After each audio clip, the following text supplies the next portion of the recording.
Assalamualaikum warahmatullahi wabarakatuh.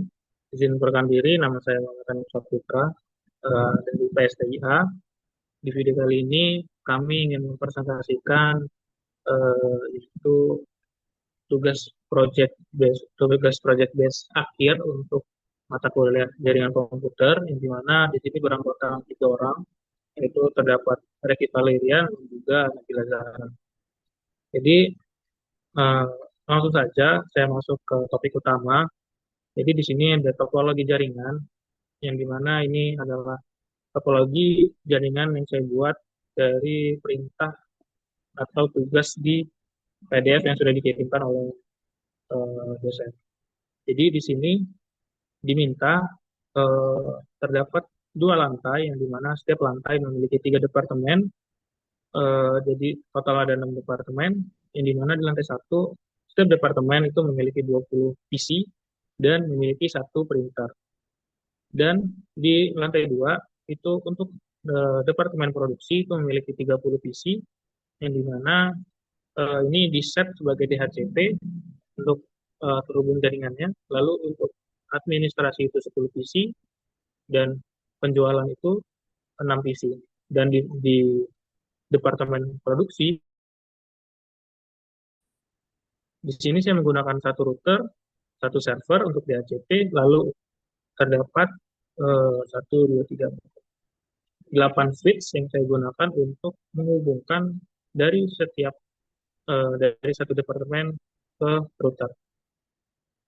Nah, di sini saya menggunakan kabel copper strike untuk saling menghubungkan dari router ke switch, switch ke switch, juga switch ke printer atau ke PC. Lalu apa lagi? Di sini di bagian keuangan, pemasaran dan pengembangan ini saya menggunakan eh, jaringan yang statik dan hanya produksi yang menggunakan set DHCP.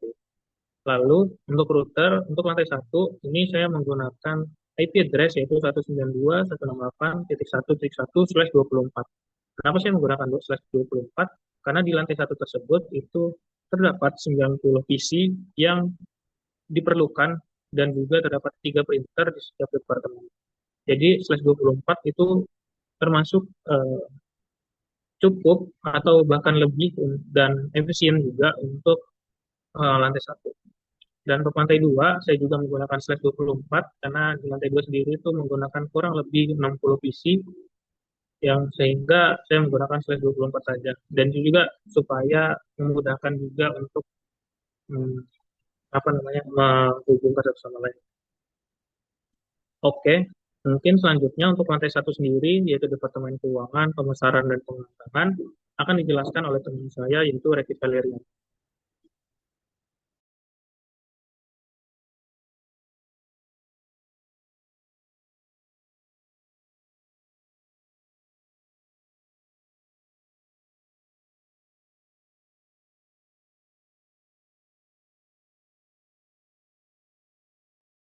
Oke, jadi di sini saya akan menjelaskan tentang lantai satu di mana terdapat 3 departemen, di mana yang pertama adalah Departemen Keuangan, yang kedua Departemen Pemasaran, dan juga Departemen Pengembangan. Di mana seperti yang sudah dijelaskan Hanif tadi, pada setiap departemen ini memiliki kurang lebih 20 PC. Jadi 20 PC di departemen pertama dan juga 20 PC di pemasaran dan juga di departemen pengembangan terdapat 20 PC. Lalu di sini saya akan mengtes hubungan antara PC ke internet menggunakan ping.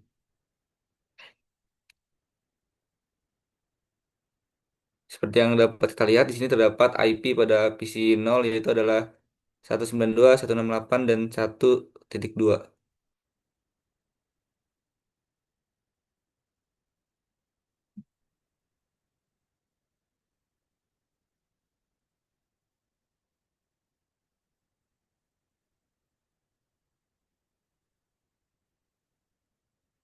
Dapat terlihat jika sudah seperti ini artinya PC 0 sudah tersambung dengan internet.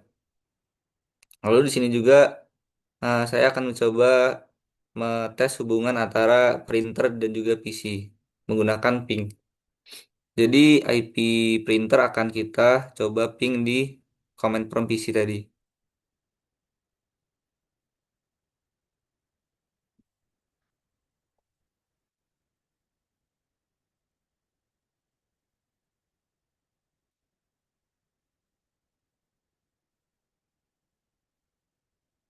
Nah, jika sudah seperti ini artinya printer sudah terhubung dengan eh, semua PC yang ada di Departemen Keuangan, di mana saya mencoba tesnya dengan salah satu PC-nya saja. Selanjutnya juga saya akan mencoba proses pengetesannya di Departemen Pemasaran dan juga Pengembangan.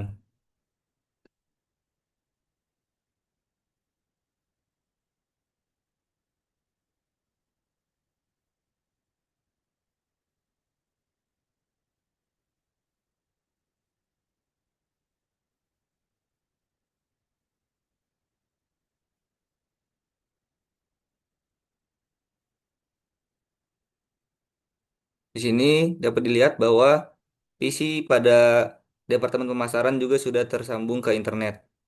Selanjutnya kita akan mencoba pengecekan uh, hubungan antara printer dan juga PC-PC-nya.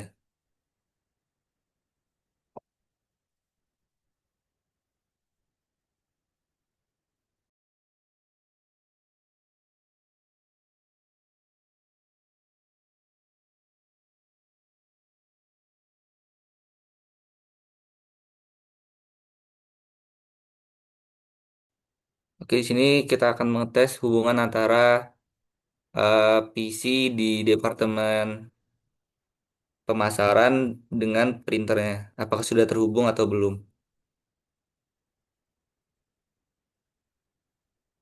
Oke, dari yang dilihat, hasilnya menunjukkan bahwa PC-PC pada departemen ini juga sudah terhubung dengan printer. Lalu yang terakhir, kita akan mengetes juga hubungan PC dengan printer di Departemen Pengembangan.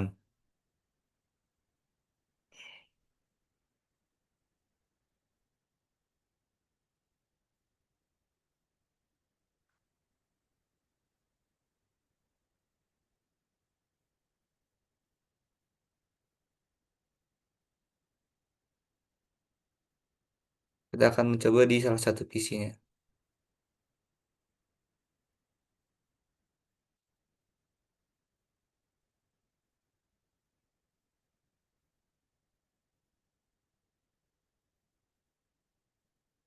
Sudah, jika sudah begini, berarti artinya ketiga departemen ini masing-masing printernya sudah terhubung dengan masing-masing PC yang terdapat di departemen ini.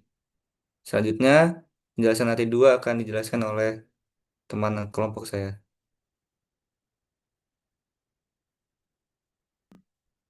Oke, mungkin selanjutnya saya akan menjelaskan mengenai lantai dua, yang mana di sini ada tiga departemen. Ada departemen administrasi, produksi, dan juga penjualan. Di mana di setiap departemen di sini memiliki perbedaan usable host PC-nya. Untuk administrasi sendiri itu menggunakan 10 PC, yang mana di sini masih menggunakan statik. Namun untuk produksi ini menggunakan 30 PC dan satu printer, yang dimana dia di-set sebagai IP configuration itu di HCP. Dan untuk penjualan hanya menggunakan 6 PC. Mungkin saya langsung tes juga untuk PC di administrasi ini apakah sudah terhubung menggunakan command prompt dengan ping 192.168 titik 2 dan titik 34. Untuk PC ini saya mulai dari 34. Nah, dia reply from uh, ini apa IP dengan bytes-nya dan juga ini sudah menampilkan artinya dia sudah berhasil terhubung. Lanjut ke yang produksi. Nah, produksi ini dia menggunakan DHCP, menggunakan DHCP untuk API configuration. Di mana sih dapat dilihat nih apa sih perbedaan statik dengan DHCP sendiri? DHCP itu dia secara otomatis akan menampilkan IP address, subnet mask, default gateway dan juga DNS server karena saya sudah mengaturnya di bagian router. Mungkin sebelum masuk ke router, saya coba dulu untuk noting apakah ini berhasil. Oke, saya lupa tadi yang saya ini berapa. titik 2 titik 6. Kita coba ya. Ping 92 titik 168 titik 2 titik 6. Nah, dia juga berhasil terhubung. Jadi untuk statik dan DHCP itu tidak ada masalah. Yang perbedaannya sendiri untuk statik sendiri itu dia menuliskan IP configuration itu secara manual. Sedangkan DHCP itu dia diatur di bagian router. Bagian router ini lalu dia akan otomatis menambahkan di setiap PC ini bakal otomatis saat kita klik DHCP bakal otomatis menambahkan IP configuration, DNS server, subnetnya dan lain-lain.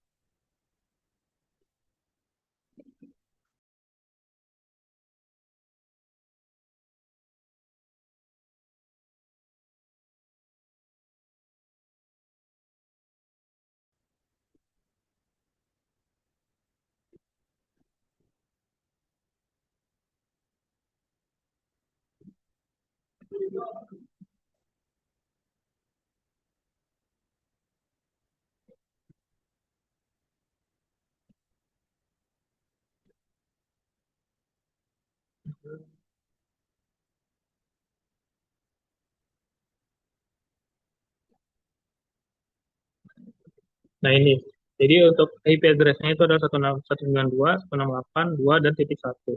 Ini untuk yang di lantai 2 dengan subnet mask-nya 255, 255, 255, titik 0. Hmm, oke, coba kita ping dari sini ke printer ya, titik 30.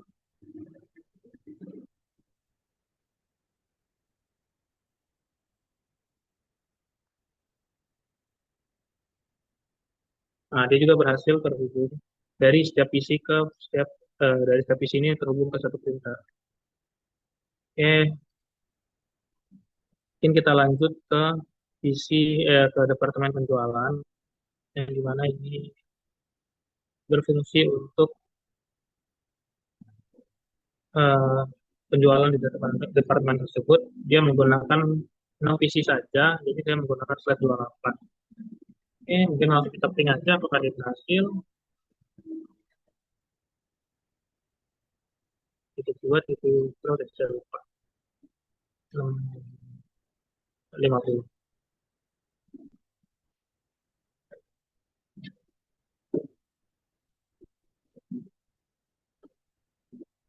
Nah, jadi sudah terhubung. Oke, jadi mungkin eh, untuk topologi jaringan untuk soal nomor satu ini sudah berhasil kami kerjakan. Jadi di setiap departemen itu sudah terhubung ke printer, di setiap untuk produksi sendiri sudah terhubung menggunakan DHCP.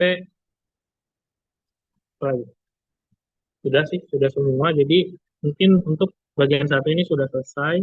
Kita akan lanjut ke sesi dua yaitu penjelasan mengenai sniping yang akan dijelaskan oleh teman saya selanjutnya.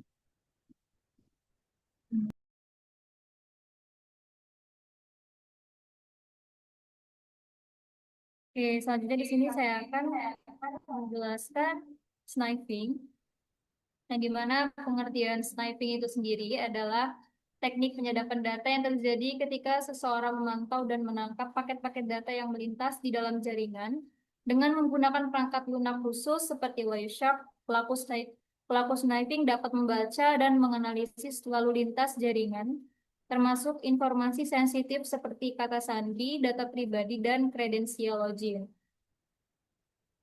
Sniping ini sendiri paling efektif dilakukan di jaringan lokal atau LAN, yang terutama jika data yang dikirim tanpa enkripsi, misalnya protokol HTTP. Lalu penyerang berada di jaringan yang sama dengan korban.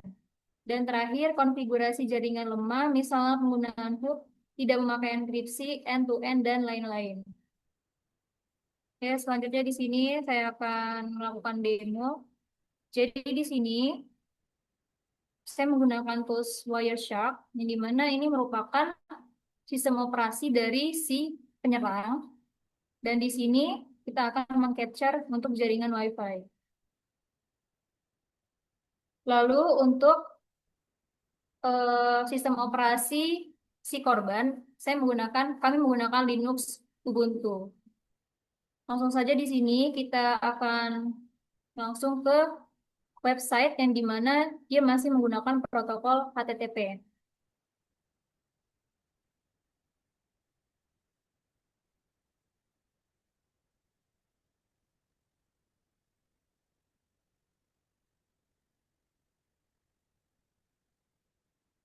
Oke, jadi di sini kita sudah masuk di akun Akunetics. Di sini terdapat username dan juga password dan sudah disediakan untuk username-nya adalah tes, juga passwordnya juga tes. Kita akan coba untuk melakukan login.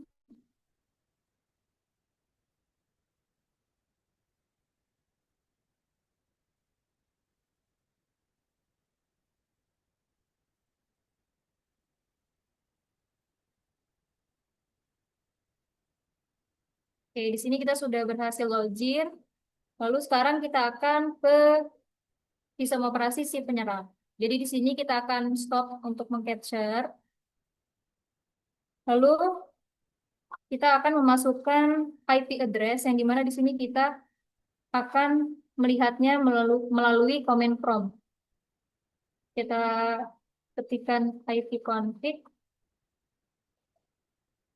Lalu untuk IP address-nya sendiri yang ini, wireless LAN adapter WiFi.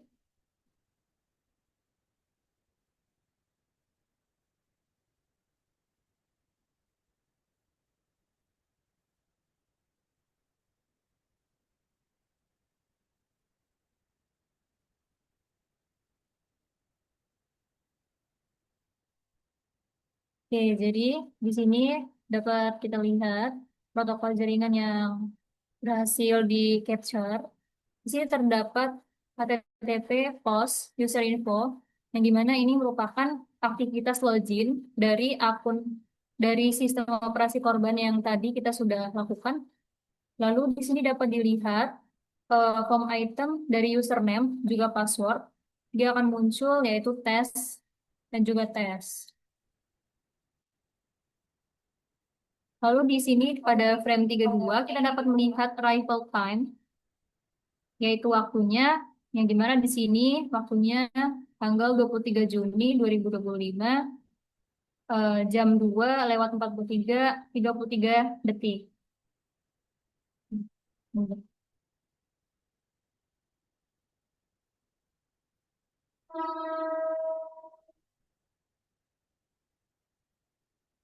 Oke, mengapa aktivitas dapat terdeteksi oleh penyerang? Jadi data yang dikirimkan ini tidak dienkripsi, misalnya menggunakan protokol HTTP, bukan HTTPS. Karena HTTPS itu sudah secure dan sudah aman, sehingga informasi seperti username dan juga password terlihat jelas dalam paket data, seperti yang sudah kita lihat pada tools Wireshark tadi. Selanjutnya, penyerang dalam jaringan yang sama sehingga dapat menangkap semua paket broadcast atau unicast menggunakan tools seperti Wireshark. Dan yang terakhir, tidak adanya proteksi end-to-end atau VPN yang membuat data mudah disadap. Lalu untuk langkah-langkah pencegahannya di sini terdapat 4. Yang pertama bisa enkripsi data yaitu HTTPS. Jadi disarankan untuk menggunakan protokol jaringan HTTPS karena dia sudah secure, nah, artinya sudah terenkripsi end-to-end. Lalu selanjutnya gunakan jaringan yang aman, yang dimana artinya kita tidak boleh sembarangan untuk mengkoneksikan perangkat kita dengan jaringan atau WiFi yang tidak jelas. Lalu selanjutnya di sini gunakan VPN, yang dimana VPN artinya sudah terenkripsi dan artinya dia sudah aman. Dan yang terakhir gunakan 2FA, yang dimana artinya ketika kita menggunakan 2FA ini, walaupun kredensial dari jaringan kita sudah berhasil didapatkan oleh si peretas, tapi dia memerlukan verifikasi 2 langkah setelahnya untuk melanjutkan aktivitasnya. Jadi dia akan dilanjutkan ke verifikasi lagi setelah berhasil meretas. Oke. Selanjutnya saya akan kembalikan ke moderator.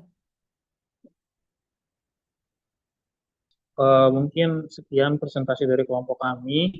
Jika ada salah-salah kata atau masih ada terdapat banyak kesalahan, kami mohon maaf. Eh, Kami akhiri. Wassalamualaikum warahmatullahi wabarakatuh.